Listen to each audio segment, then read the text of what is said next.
Ayo grew up on the streets of Makoko, a floating slum where children learned early that life was hard and dreams harder to achieve. She had always been beautiful, her striking looks a rarity among the grit and grime of Makoko slum. But for all her charm, she was bound by poverty's grip. Every meal a struggle, every day a reminder that she would need to fight harder to escape her reality. In the word of many Lagosians, they would say, everything choke. Beautiful Housekeeper stole a rich boss' used condom and gave birth to twins. In Lagos, a city of contradictions where luxury and poverty coexisted uneasily, high-rise buildings cast long shadows over slums where survival was a daily battle. There lived Ayo, a beautiful young girl. Ayo grew up on the streets of Makoko, a floating slum where children learned early that life was hard and dreams harder to achieve. She had always been beautiful, her striking looks a rarity among the grit and grime of Makoko slum. But for all her charm, she was bound by poverty's grip. Every meal a struggle, every day a reminder that she would need to fight harder to escape her reality. In the word of many Lagosians, they would say, everything choke. Ayo's life had been a story of sacrifice and dashed dreams. Her parents scraped by as fish sellers, but that could only do so much.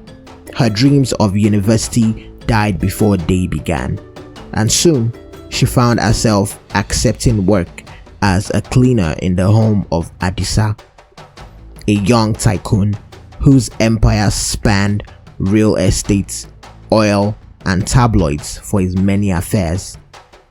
It wasn't glamorous, but it was better than starving. Adisa was the dream guy of many women, as he was rich, young, and very good looking, with a body built like an Italian sculpture. Adisa was definitely pleasing to look at. With all of Adisa's wealth also came his notorious reputation of sleeping with everything in a skirt. Adisa was known to surround himself with an endless pool of beautiful women whom he slept with as he pleased. His wife knew about these rumors but never bothered herself with them. She believed that as long as she never saw it happen with her own eyes, then it never happened at all. Or maybe that's just what she told herself. Ayo held back resentment each day as she scrubbed the floors, witnessing wealth that was beyond her wildest imagination.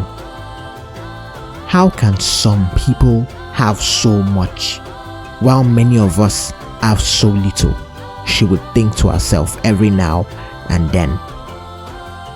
Every day she would scrub the floors, and every day her mind would wander, thinking about the different ways she too could become rich.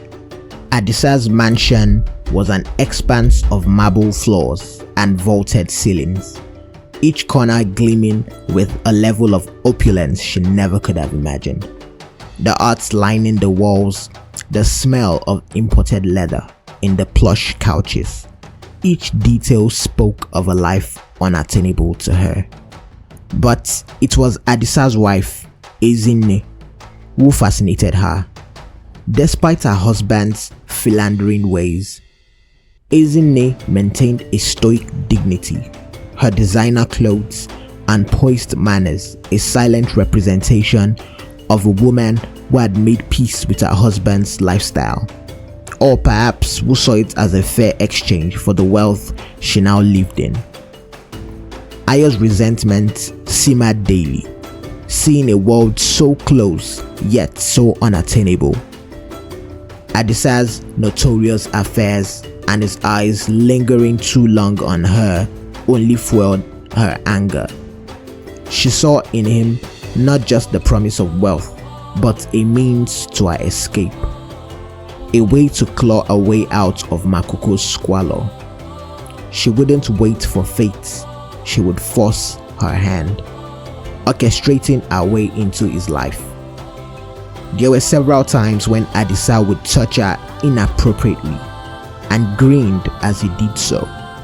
However, she always pushed him away, claiming she had some more cleaning to do in the kitchen or somewhere else around the house.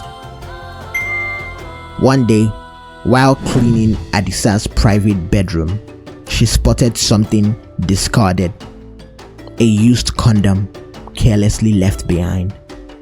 It seemed absurd at first, but soon, her idea became more than just an escape. She would change her destiny herself. The problem was that she didn't mind sleeping with her boss, if that meant it would grant her access to his massive empire. However, she knew that it would never let her have his baby, and without a baby, Ayo knew that she would simply be discarded like every other pretty lady that Adisa had ever slept with. But the condom right here was more than just an affair. It was a way to freedom, carefully protected in latex. She carefully pulled the used condom out of the trash, tightened the opening, and kept it in the pocket of her apron.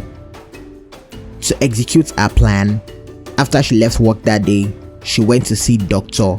Ifeanyi, a man whose clinic in the outskirts of Lagos was notorious for its shady dealings. With a leery smile, he listened as Ayo outlined her scheme, letting her desperation drive the words from her mouth. "You are asking for a lot, my dear. But don't worry, you have come to the right place. But are you sure you can pay the price?" He finally said, crossing his arms, his eyes gleaming with interest. Ayo's voice was steady, her face set. "I'll pay you any amount you want when the money comes in. Just help me do this." A predatory smile crept across his face. "Money isn't all I want, Ayo. If you want me to do this, I'll need something more personal, more intimate, if you know what I mean." The room seemed to shrink as she realized what he was demanding. But with her dreams hanging in the balance, she swallowed her pride. In exchange for one night with her and an undisclosed sum of money, Ifeanyi agreed to help her. They had an intimate session in Ifeanyi's office, and soon after, he carried out the insemination. Ayo left that clinic with a churning feeling in her stomach and a spark of hope that everything would fall into place, and she would never have to think about this day anymore. After a week, Ayo confirmed that she was pregnant, and her joy knew no bounds. Slowly but steadily, without any prior notice, she quit her job but didn't inform anyone at Adisa's mansion, not even Adisa himself. At first, Adisa was worried that he had not seen the lady that usually cleaned his house in a long time. But after 2 weeks, he wasted no time in employing a new cleaner, especially since no one knew where Ayo lived. However, there was an gnawing feeling in Adisa's mind that kept telling him that something could be wrong. But like he did most things in his life, he ignored it. Months passed and Ayo's pregnancy became visible.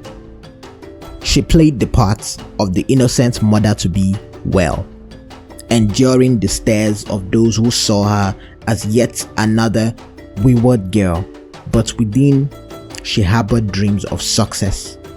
And that was what kept her going, even on the very bad days.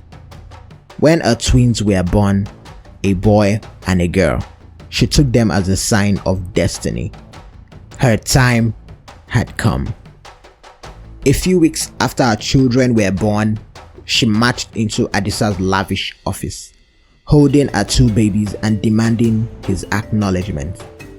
The confrontation was explosive. Adisa's face, usually composed, contorted in confusion, then anger. "What are you doing here, Ayo?" he demanded, glancing nervously at his secretary and the gathered onlookers. Ayo lifted her chin defiantly. "These are your children, Adisa. I came here to let you know that you need to support them." Adisa laughed, knowing that he had never slept with Ayo. "I am pretty sure I need to sleep with you for that to happen. And I'm pretty sure I have never slept with you in my life," Adisa said with mild confidence. However, he knew he had come back home drunk on so many nights, and something terrible might have happened on one of those nights. The scandal was instant. His wife, Ezinne, who happened to walk in during the confrontation, stared in horror, suspicion knitting her brow. Despite her stoic acceptance of his affairs, an illegitimate child was something she could not ignore. "Adisa, is she telling the truth?" Ezinne's voice was barely a whisper, but each word cut through the air like a blade. Caught off guard, Adisa could only stammer. He had been unfaithful countless times, and Ayo's claim wasn't impossible. Ayo narrated how she got pregnant for him and demanded that he performed his duties as a father. Everyone in the office gasped, surprised at Ayo's audacity and daring attempt at becoming a part of Adisa's empire. Ayo came prepared, as she told him to expect to hear from her lawyers. It sounded incredulous to Adisa, but from the way Ayo stared at him, he knew that she wasn't bluffing. Within weeks, it had escalated into a scandalous court case, drawing public interest and media scrutiny. In the end, the unexpected happened, as the judge's final ruling was a bitter pill for Adisa to swallow.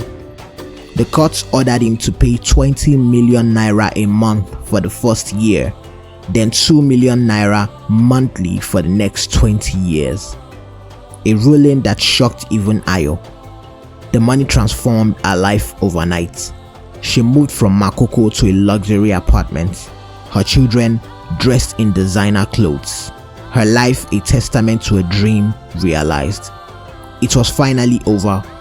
Everything that she had fought for had finally come to fruition.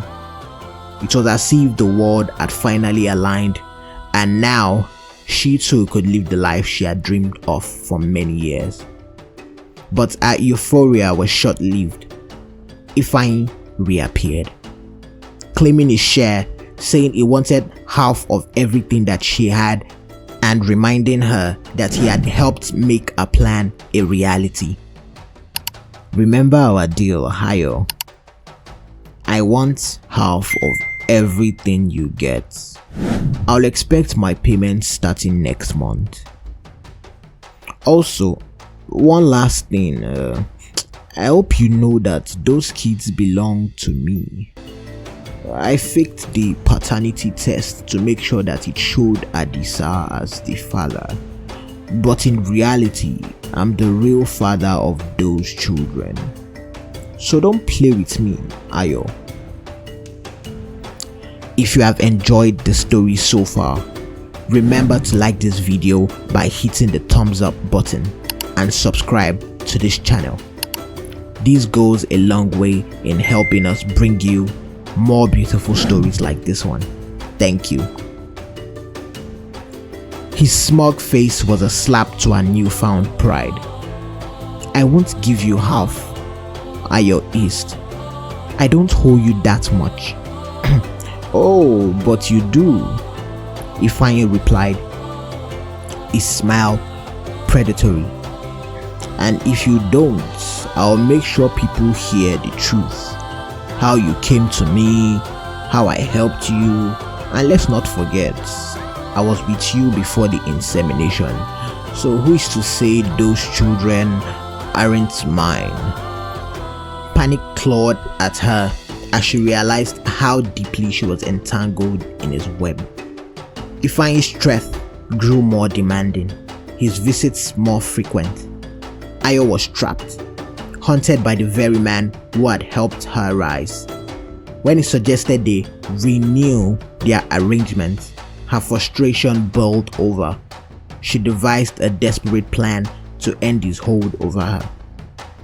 One day, she called Ifeanyi and told him that she had considered his demands and was ready to pay him most of the money he was owed, as long as he agreed to leave her alone. Ifeanyi was more than overjoyed. Due to the stringent medical policies and regulation put in place by the new governor, his business had not been flourishing like it used to, and this was his chance to build a good life for his family and him. Ayo asked them to meet in a secluded parking lot. In the secluded parking lot, she met with him under the pretense of settling their agreement. When their argument turned violent, she panicked, attacking him in a blind fury with a gun, shooting him twice. Ayo immediately fled the scene, thinking that the only threat to her lifelong happiness was finally dead.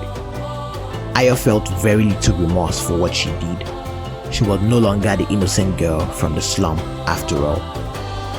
However, little did Ayo know that Ifeanyi survived. Ifeanyi was rescued by some strangers who saw him bleeding out in the parking lot and rushed him to a hospital. While Ifeanyi was recovering in the hospital, he was interviewed by the police, and he took the opportunity to turn the tables on her entirely.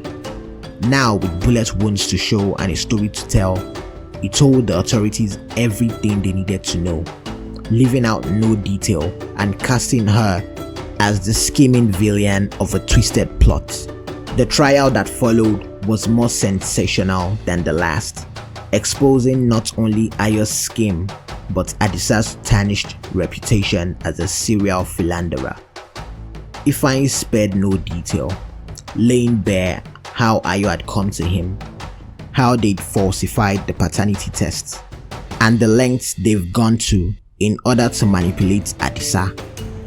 And he wasted no time in letting the judge know that the children were most likely his.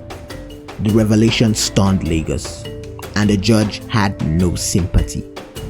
Ayo received a lengthy prison sentence, her carefully built house of lies collapsing in an instant.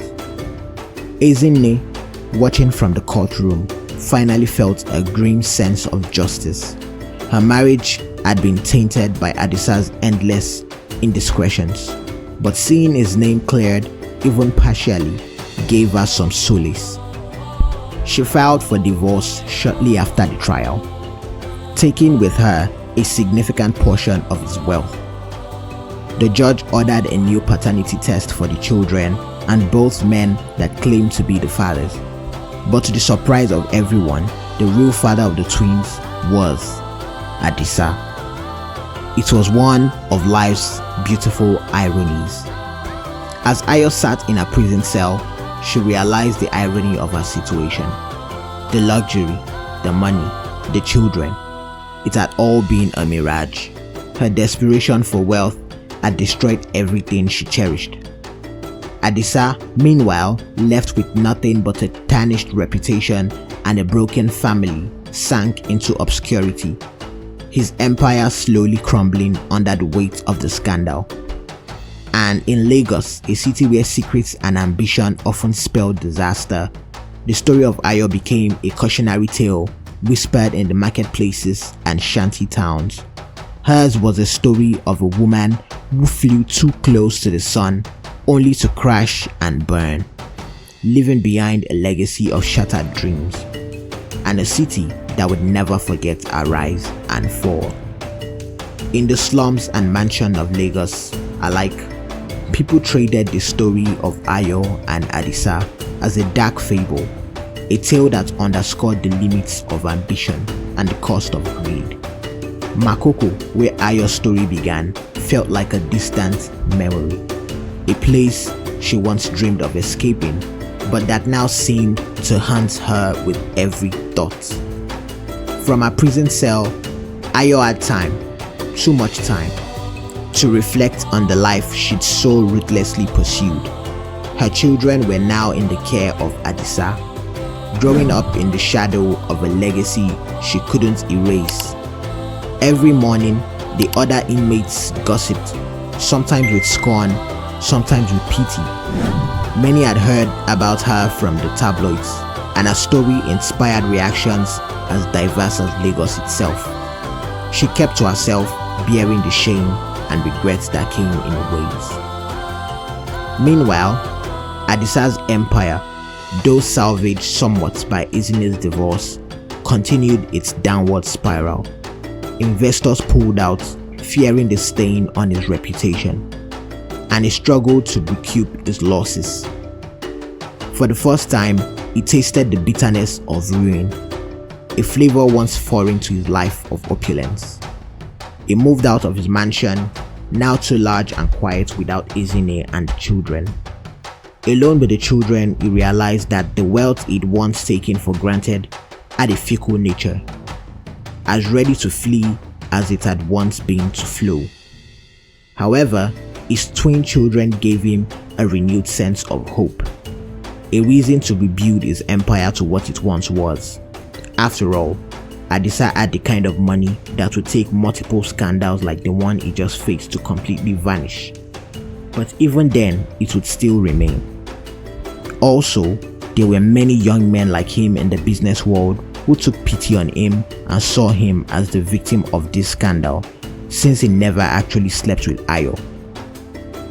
Adisa was now the proud father of two beautiful children whom he swore to protect and raise right. And for Ezinne, life took on a new direction. With her divorce settlement, she embarked on a quiet journey to rediscover herself, away from the shadow of her former husband's betrayal. She moved to Abuja, taking up philanthropic work with Women's Shelter, offering support and resources to women whose lives had been scarred by the same patterns of infidelity and deceit that plagued her marriage. In Lagos, a city that thrived on scandal and intrigue, the story of Ayo and Adisa served as a vivid reminder that wealth earned at the expense of dignity never seemed to last. Ayo's ambition had devoured her, leaving only ruins in his wake, and Adisa's vanity had proven just as destructive. And so, in a city that whispered secrets and traded stories with as much fervor as its conducted business, their tale endured, a legacy of broken dreams and moral reckonings, never to be forgotten. This is a beautiful reminder to always think of the consequences of every action. Desperation can be a powerful tool or a powerful weapon. It is up to you to choose which one it must be. The end. We hope you enjoyed the story you just watched. Please subscribe to our channel and like this video, as it helps us create more videos like this for you to enjoy. Thank you.